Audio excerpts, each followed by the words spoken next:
before and after the 2017 Al-Fashik Çanakkale earthquake stormed beneath the Tuzla geothermal field in Turkey.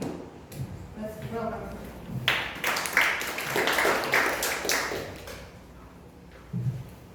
Hi everybody. Today I will give some introduction about 96 result with the data of variation in PP over PS ratio and crustal anisotropy before and after the 2017 Al-Fashik or Çanakkale earthquake storm beneath the Tuzla geothermal field in Turkey. Here is my outline for today's presentation. The first part is the introduction, and the second part is data description that we use in this thesis, and the third part is methodology and result, and the second part is discussion, and the last part is conclusion. As you know, Turkey is one of the most popular country, and it has a unique geographic position because it is located partly in Asia and also located partly in Europe. Turkey also considered as a country that has most earthquake-prone countries in the world.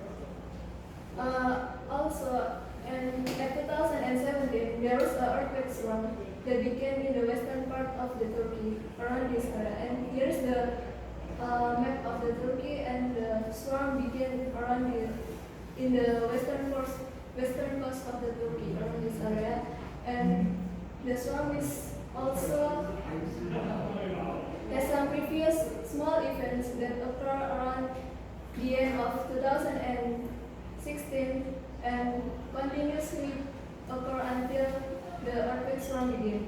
And this earthquake storm began from February until April 2017. And this one has some moderate events with magnitude range of 5 under 5.2. The first moderate events occurred in February 6, 2017, and the second moderate event is also occurred in the same day, like previous one. And the third moderate event is occurred in the February 7, 2017, and the last moderate event occurred in the 12th February 2017. And here's the tectonic setting in the Tuzla area, in the Turkey area, especially in the Tuzla area.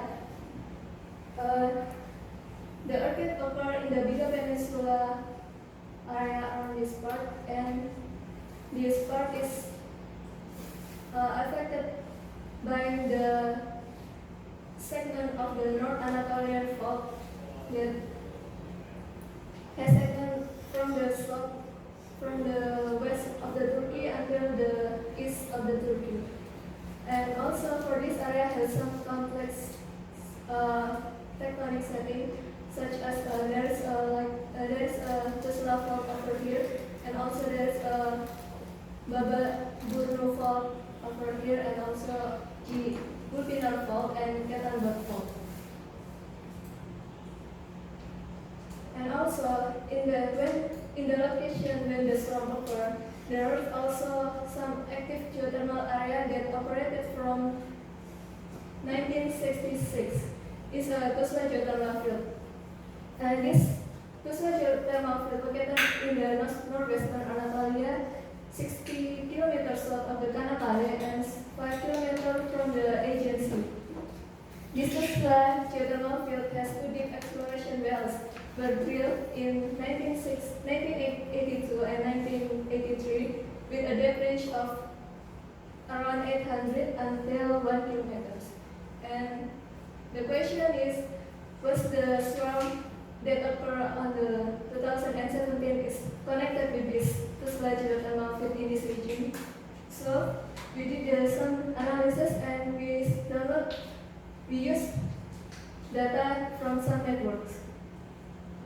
Our first networks that we use for the analysis is we download the data from Hellenic Unified Seismic Network, or we can call it HUSN. This network consists of nationwide network that operated by the National Observatory of Athens Institute of Geodynamics, or NOIA. The instrument that used by this network consists of broadband and short period seismometers, and we use data from 29 seismic stations with broadband seismometer, and all of the waveform data is publicly available in this website. And for the second network that we use for the analysis, it comes from Bogazici University Kandili Observatory and Earthquake Research Institute, or can call it Koyari Seismic Network. This network, operated by Kandili Observatory and Earthquake Research Institute by Bosporus University in Turkey, and the instrument of this seismic network consists of broadband and strong motion station, and also this data that we use for the thesis is include 3 seismic stations from this network, and the waveform data publicly available in this website. Here's a distribution of the station of our study area. Here's our study area is around this part, and the triangles is the station from the HUSN seismic network, and for the green triangle is the station from the Koyari seismic network, and for the orange line is our fault line for the area. So we use the earthquake data start from early 2011 to the end of 2018, and we found about 1,621 earthquake data that recorded by the HUSN seismic network, and about 1,618 earthquake data that recorded by the Koyari seismic network. And we download the waveform data with a minisync format, and we convert it into the .shg format using RDC, so we can pick the waveform data using Seisgram key that we can download it from this website.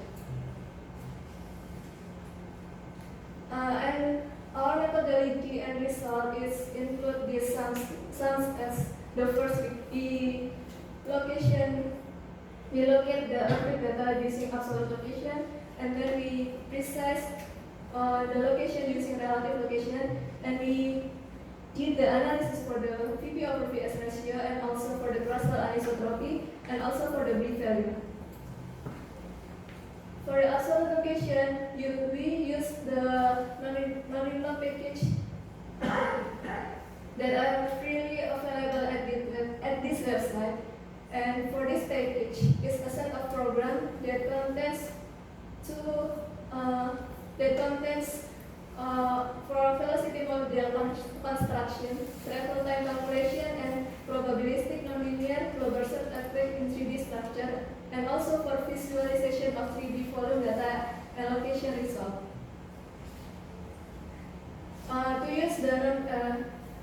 We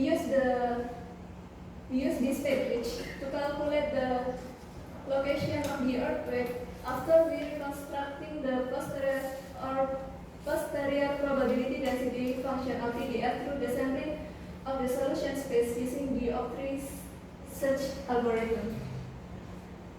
And also, we use a minimum 1D velocity models that comes from the inversion of P and S wave travel time from the previous research that was done by Constantino 2018. And here's for the minimum 1D velocity model that we use for the analysis. And here's the result for the absolute location. We already locate about 1,558 events with the uncertainty of the horizontal has average about 3.25 kilometers, and for the vertical we have average about 4.27 kilometers.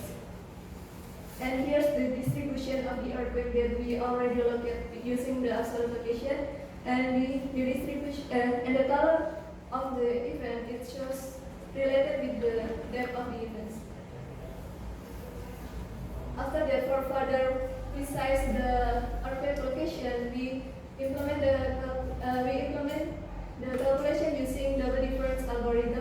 that using HyperDB that was developed by Waldhauser and Ellsworth 2000. The software available at this website and you can download freely, and the algorithm that used in this HyperDB software use differential travel time calculated from the catalog data or from the cross-correlation waveform. And for this study, we use the distance variation from the source and for the receiver up until 200 kilometers. And for each event is connected with 10 events as a neighborhood. And at least for the 8 pairs are needed for the calculation. And here's the result for the relative location for the analysis. And we have located about 1,266 events for this relative location. It's about 81% as the previous location with average RMS 0.035. And also to calculate the error of this relative location, we take some clusters to calculate the horizontal and the vertical error using singular value decomposition methods. So we choose 5 clusters randomly in the region for the calculation, and we get the value for the horizontal error. We get the error up to 0.3, and for the vertical error we get the error up to 0.4. After that, we also compute the VP over PS ratio for the two stations, from SIGR station and from the PRK station. SIGR station and for the PRK station is a station from HUS and seismic networks. And we calculated the VP over PS ratio by S-wave travel time divided by the T-wave travel time. And this ratio assumed to be an average along the seismic wave path. And we plot the time series of VPS value for each station. So we plot the time series from the day 0, or day 0 is the initial event that we use for the calculation from the 1st January of 2011 and until day of 2500 is the end of our data, about the end of December 2018. And we got the result like this. We plot the time series for each PPVS along the days of the event, and we got the result like this. The upper figure is for the PRK station, and for the lower figure for the SIGR station. And the red line shows the moving average for each calculation, and it has some temporal change during the time. And also, for further analysis, we also studying about the seismic anisotropy to analyze the presence of stress-aligned microcracks within the rocks in the study area. And we measure the azimuth of facial wave or the facial wave polarization direction or P. And we also measure the delay time between the fast and the slow shear wave of the events or DT. And we did the analysis using MFAST. That's freely available. We can download it in this website, and after that we plot the time series for P and for DT value, and also for the uncertainty for each station. And we got the result like this. This is for the PRK station. We plot the time series for P for the first day of the event until the last day of our data, and this is the time series of delay time that we use for the analysis. P usually shows about the parallel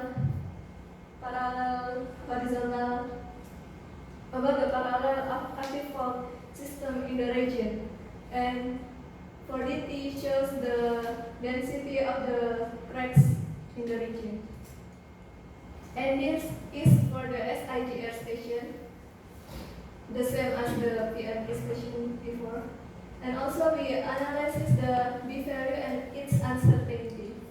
For analysis the B value, we using event window for 200 events. So for 200 events, we got one B value and overlap one event, and calculate again for 200 events, we got B value and overlap again, and then we plot the time series. We use the B value equation by from the equation by Utsu 1966 for this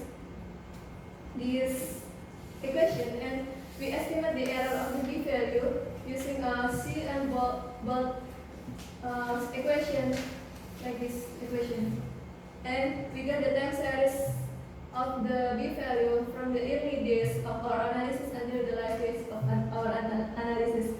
Usually, the B value is decreased before the earthquake occurs. And so, here's our events, our distribution of our events. The green star over here is our moderate events that has a magnitude moment about 5 until 5.2. For this event is our first moderate events that occur in the 6th February, and also for this is our moderate event that also occurred in February in the same day as before. And this event is our moderate event that occurred at 7 February, and also for this event is our moderate event that occurred in 12 February. And as we know from the focal mechanism of these moderate events, we can see that it has a normal fault structure within the area and has a northwest and southeast direction. It's parallel with some fault over here that also have the same direction with the focal mechanism. And here's we did the cross section for the study area, and we can see from the cross section for the part of C plan until F and A plan, we can see that there is like a structure, like a electric fault over here. We can also over here, like a electric fault within the area, and also the distribution of the moderate event in the shallower depth is the first event, and then the second event, and then the third event. So we can see there's this like a downward propagation rupture that occur in this region. And again, the equation is that this storm is connected also with the Tesla geothermal field that occur in this region, that located in this region. So we did other analysis from the VPPS ratio, crustal anisotropy, and the B value.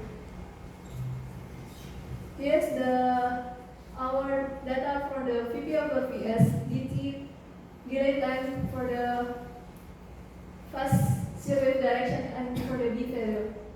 As we can see that the data occur from the day 0 until the 2500, and the 2017 storm occurred during this data.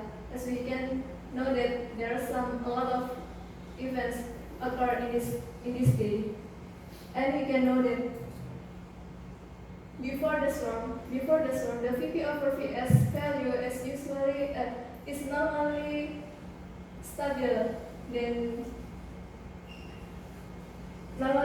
but before the storm occurred, we can see that there was a sudden increase of VP over value, and also we can see that the delay time over here there is a higher delay time value, that it shows that there are more cracks occur in this region, and also the P becomes unstable, and the value becomes lower. That shows that there was a high power and fluid pressure in this region. So it might be there was a fluid injection that caused the higher B value. So that caused the rocks to fill by fluid with a high stress and the fluid pressure, and also increasing the crack density that shows with the DT value that become higher. And during the swarm, the VP over VS still high also, and for the DT value sharply changed. For this period is the period where the moderate events in the swarm occur, and also the highest DT value occurred before 12 February events with moment magnitude 5.1. And for the P value sharply changed and the B value higher than lower. And we can see that the P value flips up until 90 degrees, shows that there was a very high core pressure in this region. And we can know that this region is still influenced by the fluid during the swarm. And also after the swarm, we can know that along the earthquakes is the earthquake frequency getting lower, the VPVS also getting lower, and the DT value and the P value is also getting more stable, and the B value is also getting higher. It shows that the high pressure in this region and for the fluid pressure also is become lower. This pattern also shows in the PRK station, but for the PRK station, the moment before the swarm, it still has a low value of VP over VS, even though it has a higher value of DT. It may be caused by because when the rocks are die, it still creates an opening of crack that shows with the high value of DT. And then when the swarm occurred, during the swarm occurred, in the PRK station also there is a sudden increase of VP over VS value when the swarm occurred, and also the same behavior as the SIGR station, the DT value and the P value is also sharply changed. It may be also caused by the fluid injection, because when the rocks are filled with fluid, it increases the crack density and it influences the value of the DT and influences the value of the P. And after the swarm, the VP over VS value is getting stable, and the DT and P value is getting more stable, and B value is getting higher. It shows that the pressure in this region is become lower. So, from that analysis, we conclude some points. The first conclusion is we revealed some temporal variations in the seismic wave properties before, during, and after the earthquake swarm occurred. And there was a sudden increase of VP over VS value at SIDS station that occurred before the swarm occurred, and at the PRK station during the swarm that might be triggered sharply change of DT value, P value, and the B value until the end of the swarm. It might be it suggests that the diffusion of the fluid might plays a key role during the fault failure process. And also the diffusion of the fluid might be attributed to the existence of the Tesla geothermal field in this region. Okay, I think that's all for my presentation.